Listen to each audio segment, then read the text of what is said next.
Okay. Good morning, everyone. Buenos días a todos y esperamos que estén teniendo un buen viernes. We're hoping that you're having a good Friday, January 31st, 2014, and we hope that you're getting ready for the Super Bowl this weekend. So thank you very much for joining our program, Connecting Communities with Giovanni Mata. And today, as we promised you last week, we have a guest that will bring us interesting information. And today we are very honored and pleased to have Mr. David Newman, who is the Executive Director of the Jewish Community Relations Counsel. So, Mr. Newman, welcome. Thank you, Gio. It's great to be here. Wonderful. It's a wonderful opportunity that you have joined us. And as we mentioned last week, we were going to have some information about and connecting the viewers to the Jewish community. We would like to learn what is that your organization does and some of the interesting thing about the Jewish community that we may not know, okay? Sure. So first of all, tell us about you.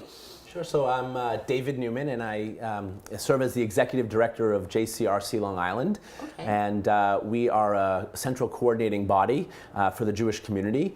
We focus on 4 areas: building relationships with our non-Jewish neighbors across Long Island. We work to promote and be a resource of advocacy around the state of Israel. We work with government officials. I'm proud to say we do not accept government money, so we're really working with government to help them improve the lives of Long Islanders and serve as a resource to the greater Long Island community. Wonderful. So since when this organization have existed in Long Island? Sure. So the organization in Long Island has existed for about 5 years now. Okay. However, the Long Island office is part of a larger organization called JCRC New York, which is based in New York City, and we actually are celebrating our 36th anniversary this year. Wow, wonderful. Okay. Yes. So, and how long have you been with the council? I've been with JCRC now for 4 years, okay. And it's been a wonderful experience. I really enjoy getting around Long Island and meeting different people from a variety of communities, whether it's the Salvadoran community, the Sikh community, the Black community, the Korean community, etc. It's just really wonderful to learn about peoples, and we different peoples. You know, we all have different pasts, but many of the paths that we have taken to get here to Long Island, there are many similar qualities that are attributable. Yes, and I learned something about you, that you also do connecting communities. So our show name is Connecting Communities. Yes. So I think it was very appropriate for us to have you here. Absolutely. And in regards to connecting, our viewers with the Jewish community. So how Long Island treats you? Long Island's been treating me great. I'm a native Bostonian and a big Red Sox fan, but it's still wonderful to be. You're gonna get in trouble here. But it's still great to be on Long Island. Okay. Long Islanders are really wonderful people. Okay. While many of the communities might be physically separated, when you give people an opportunity to learn about another community, what we've seen over the past 4 years is that there's a real willingness and the desire to better understand who our neighbors are. They may not be our direct neighbor today, but as the demographics continue to change and neighborhoods continue to change on the island, one's neighbor who might live 15, 20 minutes away today might be their next door neighbor in a couple of years. Okay, tell me and our viewers, am I wrong, or there is something true about that there is a difference between New York City and Long Island in regards to the people?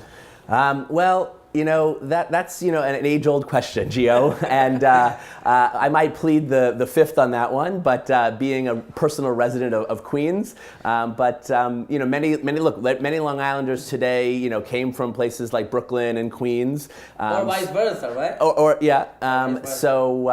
I think that Long Islanders, love living in suburbia, but there's always that given the opportunity to connect with somebody else, I think that they take advantage of it. And I think what it is like you said, Long Islanders who live on Long Island like I do, they believe, we tend to love more the quietness, but we love the city too, Sure. We like to go and enjoy the city as well for during any type of the year. So it may be a matter of tradition and also cultural, probably with different community. So tell me about your coalition of organizations within the Jewish community that you work with. Sure. So we at JCRC, first and foremost, are a beneficiary agency of UJA Federation of New York, which is the Jewish Federation. UJA Federation of New York is the largest Jewish philanthropy in the world. They raise, depending on the year, roughly 180 to $200 million, supporting 100 beneficiary agencies across New York, in the 5 boroughs, as well as Long Island and in Westchester, as well as supporting organizations around the world and in Israel. So JCRC is a proud beneficiary of the Jewish Federation, and we work with many of those other beneficiary agencies, as well as many Jewish organizations that might not be a beneficiary of UJA. We really see ourselves as a coordinating council, and that today, in today's society, if something happens, I'm not naive to think that a synagogue or a Jewish community center wouldn't put out a statement to say that this is good or this is bad, but there's something powerful about an organization like JCRC where we can say, make a statement, either condoning or condemning something on behalf of the entire Long Island community. And we really work hard to partner with my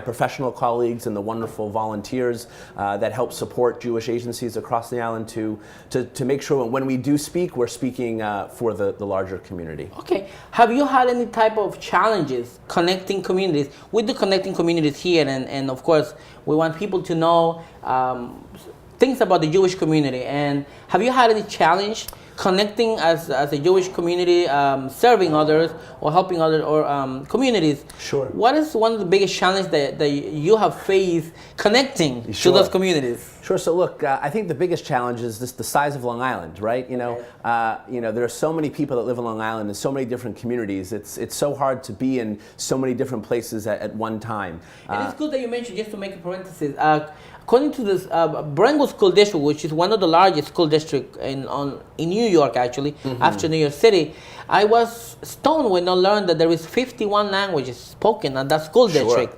So of course I can understand and relate to how many communities live on Long Island. Yes.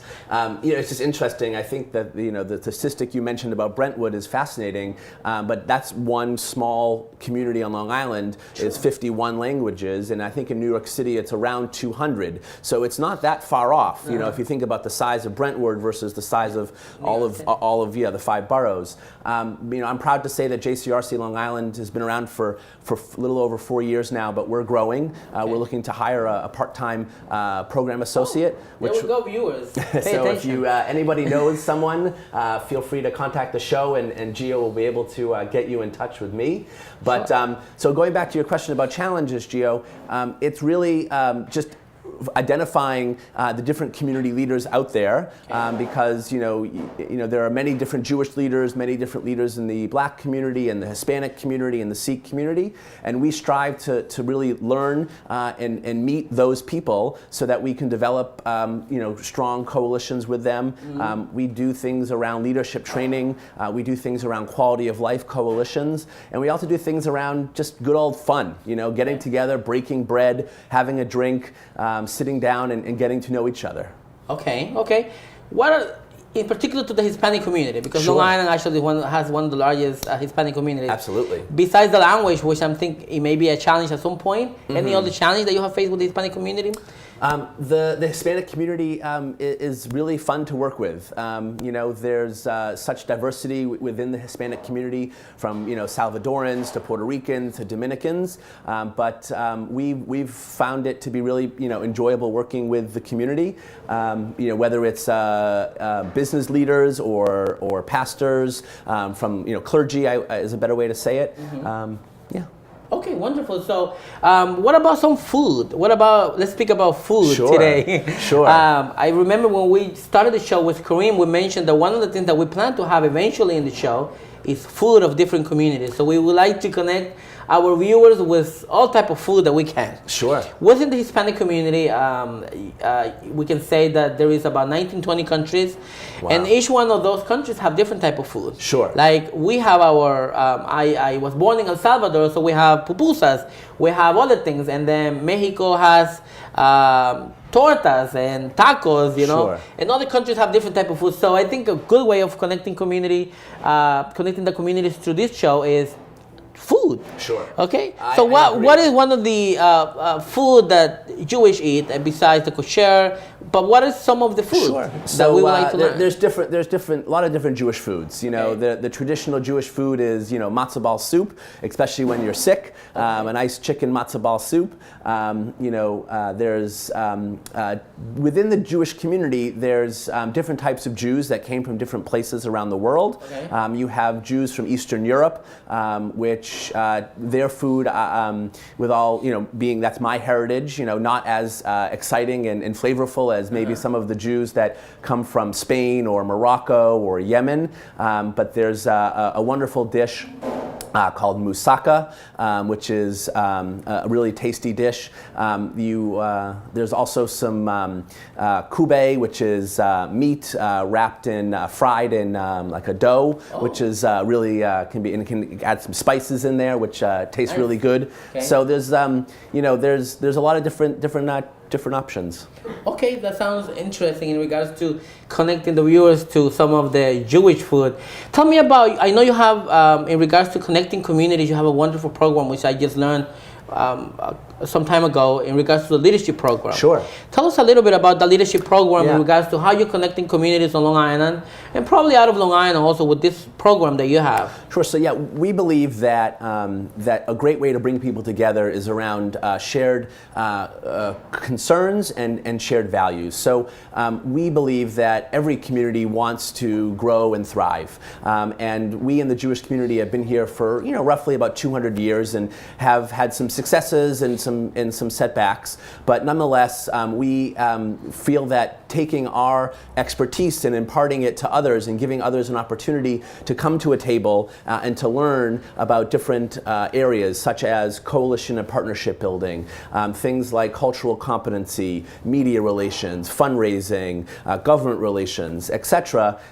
When we bring people together who want to learn about those things, who have experienced those things, they can share their experiences dealing with those problems. So when we, in our community leadership program, we have folks from the Hispanic community, we have folks from the Black community, the Jewish community, the Sikh community, the Korean community, and when the Korean community organizer sits down next to the Black clergy person and have a conversation about a struggle that they've dealt with, but the Black community dealt with the same thing, they can help them. And they can notice that they have a lot of things in common. A lot of in common, and they Yes. build a bond and they build a bridge, and that might not necessarily happen because we often live and work in our own little silos. But our goal and view is that if we bring people together, we'll be able to learn more and to grow. And it's good to know also, to our viewers that all of us are human beings, besides of the race and besides of where we come from. We all have about very similar challenges. Absolutely. And several very similar way of behaving because of that is human. We are human beings, and regardless of you, if you know where you come from or what is your background, that is what is just happening. That's what you learn. Sure. So, but it's wonderful. So, in regards to some of the upcoming events that you have, Sure. do you have anything that you think our viewers should know about? Sure. And So yeah, each year for the past 3 years, we've run a program, one in Nassau County and one in Suffolk County, to commemorate the Holocaust. There's a day on the calendar called Holocaust Remembrance Day, and what we do on that day is we honor a Holocaust survivor from Suffolk County and Nassau County respectively, but we also work with elected officials in local schools, whether they be public schools, religious schools, or private schools, and we ask the administration to nominate high school students who are doing things in their school or community to create a more civil society. And we invite those kids to come and we give them an award, and we recognize them publicly with their elected officials, and they also come and they learn and they hear testimony from a Holocaust survivor. Okay. These events have been really successful in the past. We've had in Suffolk County and Nassau County together over 500 students and families have come out and been a part of these programs. So we've taken one of the darkest moments in Jewish history and using it as a teachable moment to say that senseless hatred and ignorance what that can lead to. So educating and honoring students that are doing things to improve society is something that is very important. So how our viewers or some of the students can participate? If they will have students that would like to participate in one of these programs, how can they learn about? Of course, there is a lot of research that can be provided in regards to the Holocaust and other information, but how can they obtain information to participate? So one way is you can visit the JCRC Long Island Facebook page. It's www.facebook.com/JCRCLI. You can also visit the JCRC Long Island webpage at jcrcli.org. And there you can find more information about our programs, and you can reach out to me directly.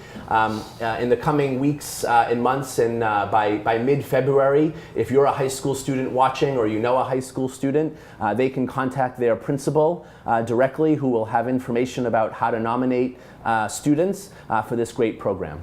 Wonderful. So you already listened to Mr. Newman in regards to this wonderful program that if you are a student or if you have a child that may benefit from this wonderful program, and not only about benefiting, but most of it learning. Sure. And like you said, learning about this part of history of the Jewish community in many years ago. So one of the things that I wanted to discuss with you was, and I'm not sure if I mentioned it briefly, but what does it mean nowadays? Sure. Okay, with all of the recent happenings in New York City per se, to be a Jewish, does it have any challenges because of stereotypes that people have about Jewish and all of the communities? Hispanic have some stereotypes, sometime in favor, sometime against. But how do every community. Yes. You know, so this is a great question, Gio, and I think the real simple answer about what it means to be a Jew today is as simple as bringing light into the world. In the Jewish community, we believe in the concept, the Hebrew is tikkun olam, repairing the world and making it a better place. There's a Jewish saying, and I'm not a rabbi, and so I hope I don't butch it, but it comes from the Talmud that says, the work is great and the work is long. It is not our job to complete it, but we cannot stop from trying to. So, being a Jew today is about helping others. It's about repairing what's broken, making the world a better place, I like that. Making the world a better place. I think that's what Connecting Community with Giovanni Mata does. We try to educate other people about different cultures, different food, which we already mentioned food, and how other people live. I have a person that at one point, maybe about 1 or 2 years ago, asked me, "Do you know how the Jew lives in New York?" And I said, "What do you mean?" He said, "Do you know how? They live in Brooklyn and they don't let any other communities come into their places." Explain to us about this type of stereotype that people may have. Sure. So, there are many different types of Jews. There are Jews that are more traditional. There are Jews that are in their practice of Judaism. There are Jews that might be technically more liberal. But most important, like I said before, one of the core basic values of being a Jew and being a quote, good Jew is doing good in the world and helping others.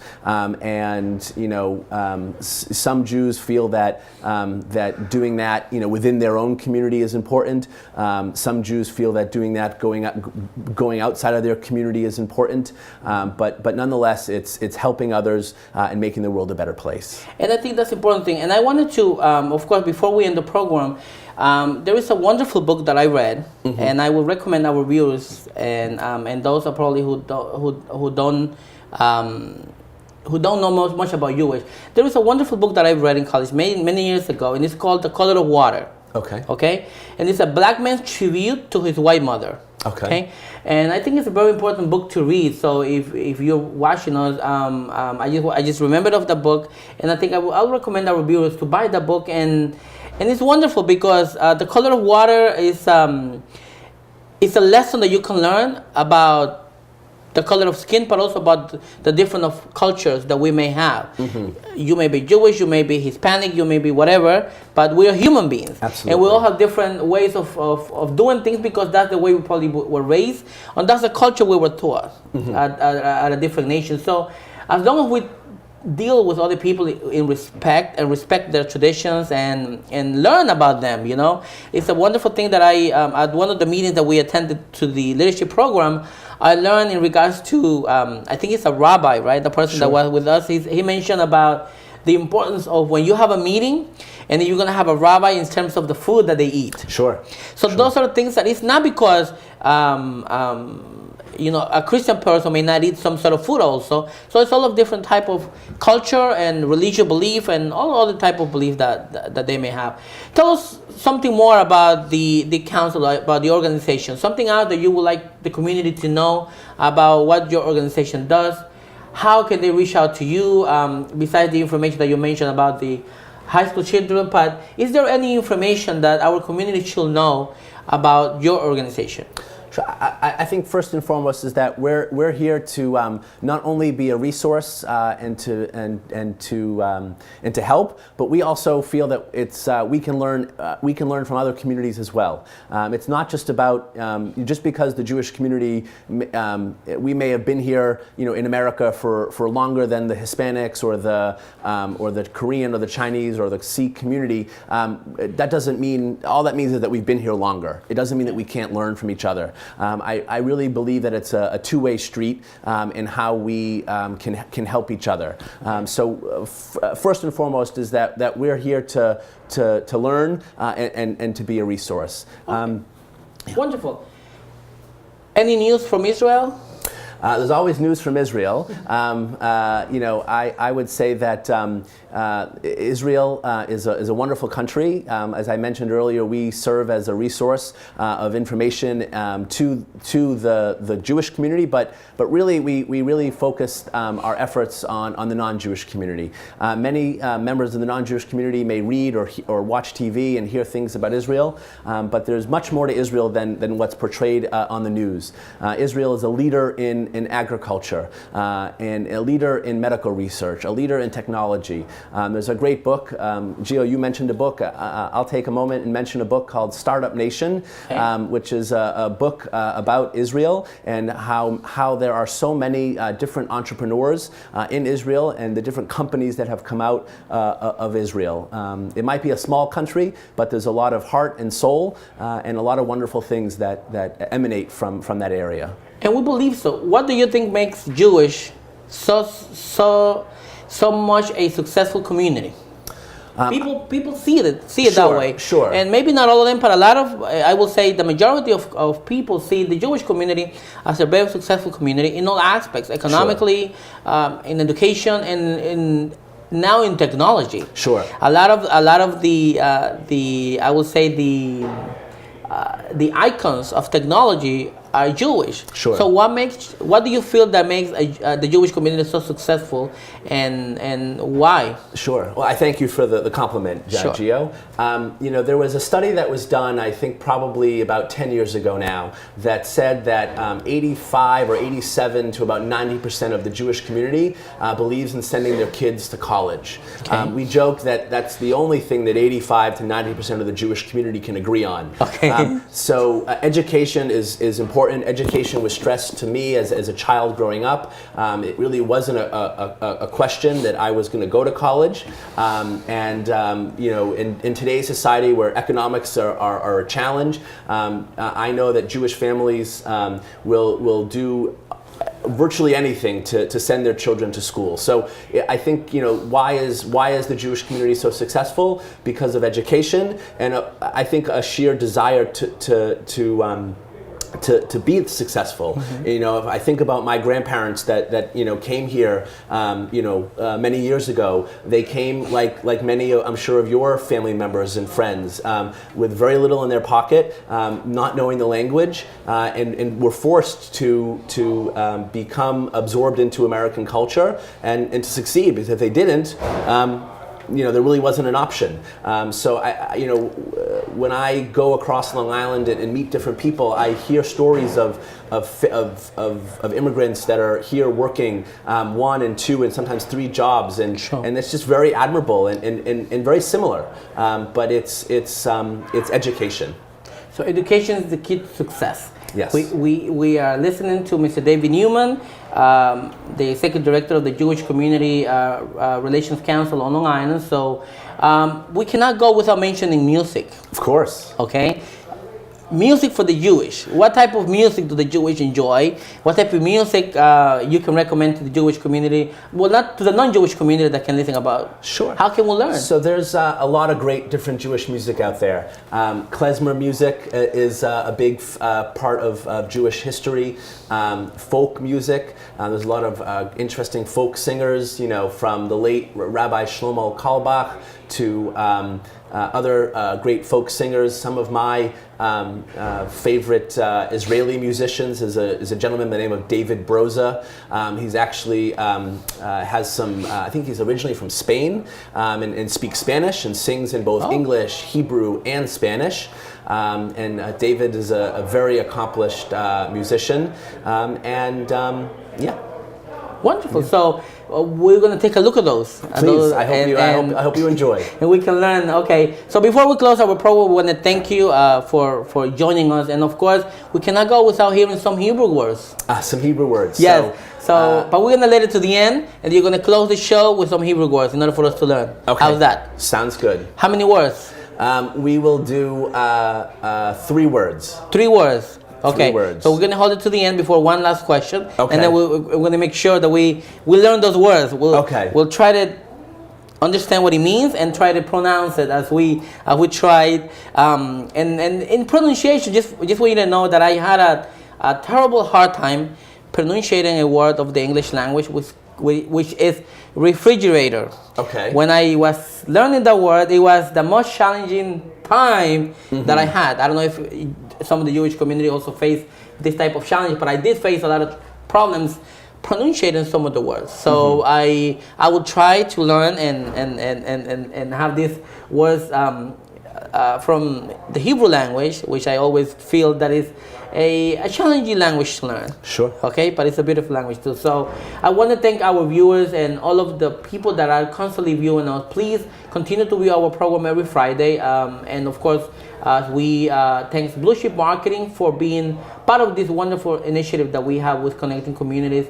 With Giovanni Mata, we are here to connect you with the cultures of other communities and educate the viewers about people like us, with different ways of eating, different ways of probably dancing, different ways of probably raising their families. But at the end, we're all human beings with one way of thinking and surviving in this world. So I do want to thank you. When I end with the 5 words or 3 words that you want to say?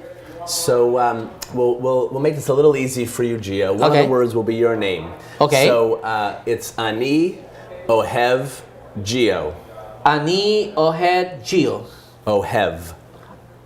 Ohev. Ani Ohev Gio. Ani Ohev Gio. And that means I love Gio. Okay, wonderful. That's a good word. Okay. What other words can we learn today? What other word? Well, I mean, we can something basic. How we will call our show, Connecting Communities with Giovanni Mata. That might be beyond my Hebrew. My 7-year-old son, my 7-year-old son might be able to help with that. We'll bring him next time, okay? But my Hebrew is. I think my name was enough, right? Okay. Sure. Well, thank you again for being with us today. We appreciate your time, and we hope to see you very soon. So thank you to our viewers, and we'll see you next week. Thank you.